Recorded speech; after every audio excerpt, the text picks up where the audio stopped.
नमस्कार, मैं हूं प्रियंका शर्मा। जी न्यूज में आप सभी का स्वागत है। ये धर्मांतरण जो है ना, वो भारत में धंधा हो गया है। वो धंधे का मल्टी लेवल मार्केटिंग प्लान सुना है ना आपने, जिसमें एक शख्स अपने नीचे के शख्स को जोड़ता जाता है और बिजनेस बढ़ने के साथ टॉप वाले को रॉयल्टी मिलती जाती है। भारत में कुछ ऐसा ही हो रहा है। भारत में भोला, मन्नू, इरफान जैसे मूक बधिर धर्मांतरण रैकेट के सबसे निचले पायदान के लोग हैं, जबकि इस रैकेट में रिंग मास्टर्स के तौर पर उमर गौतम से लेकर मलेशिया में छिपे बैठे जाकिर नाइक तक हैं। धर्मांतरण के इस धंधे में कैसे होता था पैसों का खेल और कैसे एक शख्स धर्म बदलते ही दूसरों को धर्म बदलने के लिए ब्रेन वॉश करने लगता था, इसकी पूरी कहानी आज हम आपको दिखाएंगे अपनी इस रिपोर्ट में।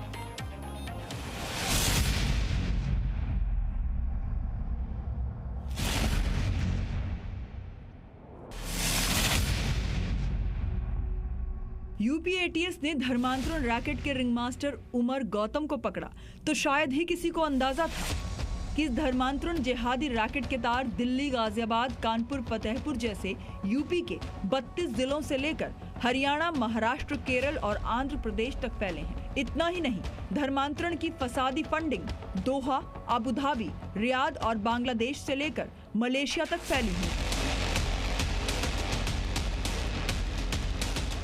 लेकिन जैसे जैसे उमर गौतम की करतूतों के पोल खुल रहे हैं, एक से एक चौंकाने वाले खुलासे हो रहे हैं।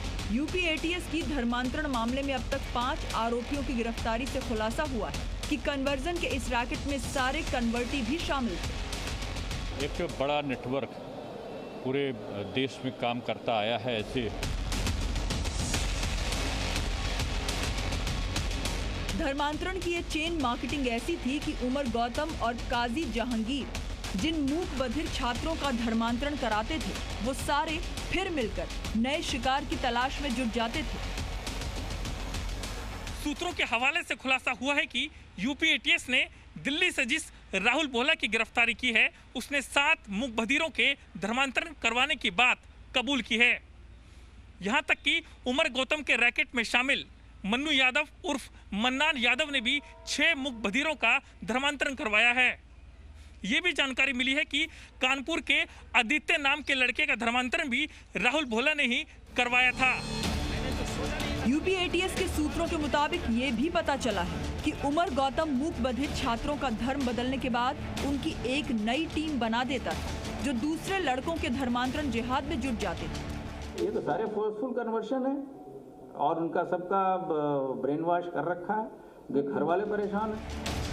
ये जो 3 तस्वीरें आप देख रहे हैं, ये वो तिकड़ी हैं जो उमर गौतम और काजी जहांगीर के रैकेट के बड़े कारिंदे हैं। इनमें से पहले राहुल भोला की कहानी सुनिए, जिसे एटीएस ने दिल्ली से पकड़ा है।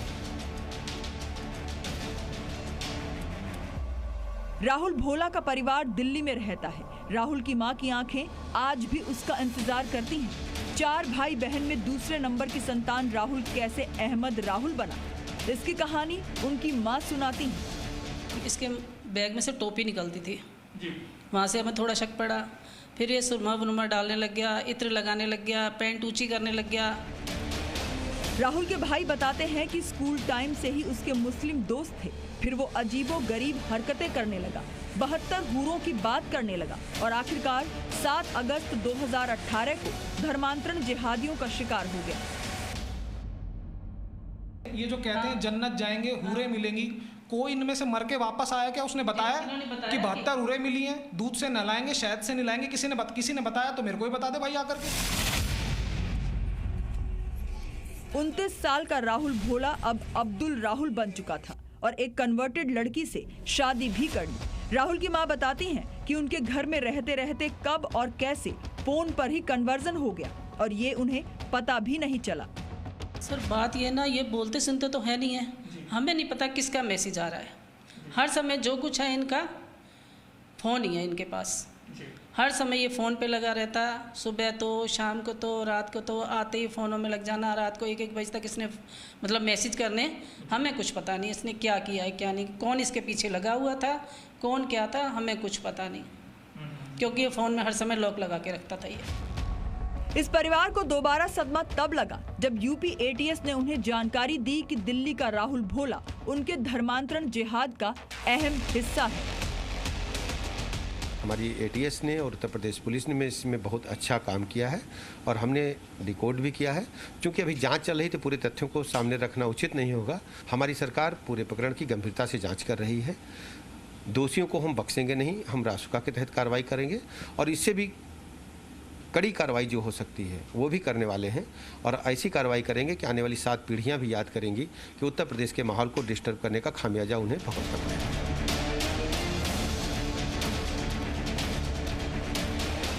अब इसे देखिए, ये इरफान पठान है। महाराष्ट्र के बीड जिले का रहने वाला इरफान दिल्ली में बाल विकास मंत्रालय में साइन लैंग्वेज इंटरप्रेटर की नौकरी करता है और यहीं से ये धर्मांतरण जिहाद में शिरकत करता था। हालांकि बीड़ में इरफान के घर वालों को भरोसा नहीं हो रहा कि घर में खुद को प्रोफेसर बताने वाला इरफान ख्वाजा पठान धर्मांतरण जिहाद से जुड़ा है। हमारा वो सब कुछ उतना ये नहीं है ना, हमारा वो बच्चा वैसे इसमें नहीं है। जो भी ये ऐसा उसको आरोप लगाए ना, ये ऐसे इसमें नहीं है। अभी फिलहाल तो कुछ बोल नहीं सकते क्योंकि हम कुछ पूरा मालूम नहीं है ना, अभी क्या मैटर क्या है अभी क्लियर अभी समझ में नहीं आया ना, हम उससे बातचीत नहीं हो पाई अभी। फिलहाल यूपी एटीएस के जांच का दायरा पूरे भारत में फैल चुका है। यूपी के 32 जिलों की पुलिस से रिपोर्ट मांगी गई है। जल्द ही धर्मांतरण जिहाद के बड़े रैकेट का पूरा खुलासा हो सकता है। ब्यूरो रिपोर्ट, जी मीडिया। ये धर्मांतरण जिहाद आतंकवाद जैसा धंधा क्यों है, इसके कारण हम आपको बता चुके हैं। खासकर उमर गौतम वाले रैकेट में यूपी एटीएस ने जो खुलासा किया है वो बताता है कि कैसे इस रैकेट में देश से लेकर विदेशों तक से फंडिंग हो रही है। और ये जाकिर नाइक वाला कनेक्शन तो और खतरनाक है। पता चला है कि नया मुसलमान बनने वालों को जाकिर नाइक का ही वीडियो शेयर किया जाता था और तो और जाकिर के कनेक्शन वाले संस्थानों से उमर गौतम को फंडिंग भी होती रही है। दिल्ली के जामिया नगर में इस्लामिक दवाह सेंटर चलाने वाला कन्वर्टी उमर गौतम थैली के जोर पर उन मूक बधिरों को मुसलमान बनाता जा रहा था जो बोल सुन भी नहीं सकते। और उमर गौतम के इस महापाप के पीछे सबसे बड़ा चेहरा जाकिर नाइक का बताया जा रहा है, क्योंकि जाकिर नाइक की संस्था इस्लामिक रिसर्च फाउंडेशन से उमर गौतम के करीबी रिश्ते उजागर हुए हैं। यह बिलाल फिलिप एक हाईली रेडिकलाइज्ड व्यक्ति है जिसे अंतर्राष्ट्रीय स्तर पर प्रतिबंधित किया गया है। बिलाल फिलिप को आतंकवादी गतिविधियों को उत्प्रेरित करने के आरोप में 2014 में फिलीपींस में गिरफ्तार भी किया गया था। यूपी एटीएस को जिस बिलाल फिलिप से उमर गौतम के गहरे रिश्तों के बारे में पता चला है उसकी तारीफ कुछ ऐसी ही है। कैनेडियन नागरिकता रखने वाला डेनिस ब्रेडली फिलिप उर्फ बिलाल फिलिप जाकिर नाइक का सहयोगी है। इस बिलाल फिलिप से उमर गौतम की मुलाकात 2006 में दोहा में हुई थी। इसके बाद बिलाल फिलिप और उमर गौतम के बीच कुछ दस्तावेजी करार भी हुए थे। ये बिलाल फिलिप वही शख्स है जिस पर 1 दर्जन से ज्यादा भारतीयों को बगदादी की आतंकी फौज में भेजने का आरोप है। कतर में इस्लामिक यूनिवर्सिटी चलाने वाला ये बिलाल फिलिप आतंकी गतिविधियों में शामिल होने की वजह से एक बार पहले फिलीपींस में गिरफ्तार भी हो चुका है। इतना ही नहीं, ब्रिटेन, जर्मनी, डेनमार्क और केनिया जैसे देशों ने इसकी एंट्री पर बैन भी लगा रखा है। कहा जा रहा है कि उमर गौतम के इस बिलाल फिलिप ने भी फंडिंग की थी। यूपी एटीएस ने खुलासा किया है कि जाकिर नाइक की फाउंडेशन से जुड़ा फैज सैयद भी उमर गौतम का करीबी है। उक्त संस्था के व्यक्तियों से उमर गौतम के नज़दीक संबंध है तथा इस संस्था के व्यक्तियों के निजी खातों से तथा संस्था के खातों से भी उमर के खातों में धन का आदान प्रदान पाया गया है। पड़ताल में पता चला है कि उमर गौतम ने अपने निजी और परिवार के सदस्यों के खाते में देश विदेश के कई संस्थानों से फंड दिया है, जिसमें रोहिंग्याओं के लिए काम करने वाले और असम में प्रतिबंधित मरकज उल मारिफ से लेकर Fatima charitable foundation, Al Hasan education foundation, Mewat trust for educational welfare और ह्यूमन सॉलिडेटरी फाउंडेशन जैसे संस्थानों से फंडिंग हुई है। इनमें से कई एनजीओ देसी हैं, जबकि कई एनजीओ अमेरिका, कतर और कुवैत में काम कर रही हैं। इतना ही नहीं, पता चला है कि उमर गौतम के रिश्ते ग्लोबल पीस सेंटर और पीएफआई के अलावा जमात इस्लामी हिंद, तबलीगी जमात और वहादत इस्लामी से भी हैं। यूपी एटीएस अब धर्मांतरण जिहाद में शामिल इस पूरे रैकेट की पड़ताल में जुटी है।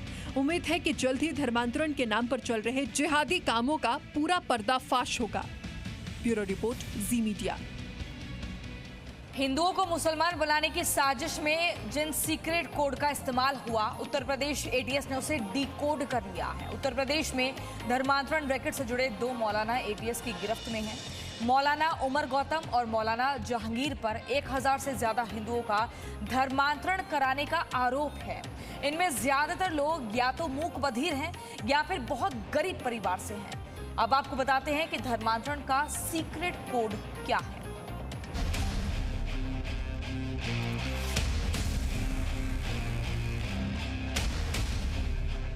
धर्म परिवर्तन के मास्टरमाइंड मौलाना उमर गौतम और मौलाना जहांगीर से पूछताछ और पीड़ित परिवारों से मिली जानकारी के आधार पर यूपी एटीएस की टीम धर्मांतरण के कोड तक पहुंची। एक कोड वर्ड आया, revert back to Islam program. धर्मांतरण racket revert back to Islam program code word का इस्तेमाल करता था। यूपी एटीएस ने जब इस कोड वर्ड को डिकोड किया तो पता चला इसका मतलब होता है धर्म परिवर्तन। रहमत का मतलब क्या होता है? वैसे तो रहमत का मतलब होता है कृपा, दया या मेहरबानी, लेकिन धर्मांतरण के ठेकेदारों के लिए रहमत एक कोड वर्ड था जो कि फंडिंग से सीधे तौर पर जुड़ा हुआ था। जब भी धर्मांतरण के लिए कहीं से पैसा आता था तो मैसेज में रहमत लिखकर आया करता था। धर्मांतरण रैकेट के निशाने पर ज्यादातर मूक बधिर बच्चे थे। उन बच्चों को इस्लाम कबूल कराने के लिए यूट्यूब की मदद भी ली जाती थी। मूक बधिर बच्चों के लिए साइन लैंग्वेज में यूट्यूब पर वीडियो अपलोड किए जाते थे और जब उसे कोई लाइक करता था तो वीडियो चैट बॉक्स में मैसेज आता था। मैसेज में लिखा रहता था अल्लाह के बंदे, यानी यह एक कोड वर्ड था और उस बच्चे के धर्मांतरण की तरफ यह पहला कदम बताया जाता था। नाम की जगह नंबर का मसला क्या है? धर्मांतरण का रैकेट चलाने वालों ने जब धर्मांतरण की प्रक्रिया शुरू की तो सख्त हिदायत दी थी कि अपने संपर्क के किसी भी नंबर को उसके नाम से सेव न करें। यानी जैसे हम और आप अगर किसी का नंबर अपने मोबाइल में सेव करते हैं तो उसका नाम दर्ज करते हैं, लेकिन धर्मांतरण का रैकेट चलाने वालों ने नाम से नंबर सेव न करके उसे संख्या के हिसाब से दर्ज किया था। अगर वो किसी का मोबाइल नंबर सेव कर रहे थे तो उसमें वो संख्या यानी 16, 17 या 18 के नाम से उसे सेव करते थे। इन कोड वर्ड में एक शब्द आया, मुत्तकी। अब इसका मतलब क्या है? धर्मांतरण रैकेट में मुत्तकी शब्द का प्रयोग छात्रों के लिए किया जाता है। मुत्तकी वो होता है जो अपने हक व सच की तलाश करता है। यूपी एटीएस ने जब इस कोडवर्ड को डिकोड किया तो पता ये चला कि हिंदू छात्रों को धर्म परिवर्तन कराने के लिए उनका ब्रेन वॉश किया जाता था। उन्हें मुत्तकी का मतलब समझाया जाता था और उन्हें मुत्तकी कहकर बुलाया जाता था ताकि उन छात्रों का इस्लाम धर्म के प्रति रुझान बढ़ सके। कोडवर्ड की पड़ताल के दौरान एक और शब्द आया, सलात। धर्मांतरण कराने की जिम्मेदारी जिस शख्स को दी जाती थी वो बातचीत के दौरान बार बार सलात शब्द का प्रयोग करता था। सलात शब्द का मतलब होता है नमाज और यूपी एटीएस के सूत्रों से पता चला कि सलात शब्द का इस्तेमाल इसलिए किया जाता था ताकि इस साजिश के बारे में किसी को पता न चल सके। धर्मांतरण गिरोह की बातचीत में एक और कोडवर्ड का बार बार प्रयोग हो रहा था। ये कोडवर्ड है कौम का कलंक। सबसे हैरान करने वाला सीक्रेट कोड था कौम का कलंक। अब यूपी एटीएस इस बात की जानकारी जुटाने में जुटी हुई है कि आखिर इस शब्द का प्रयोग किसके लिए किया जा रहा था और इसका सही अर्थ क्या होता है। तो ये था धर्मांतरण का secret code. Presenting B News app available on Google Play and App Store. Download it now.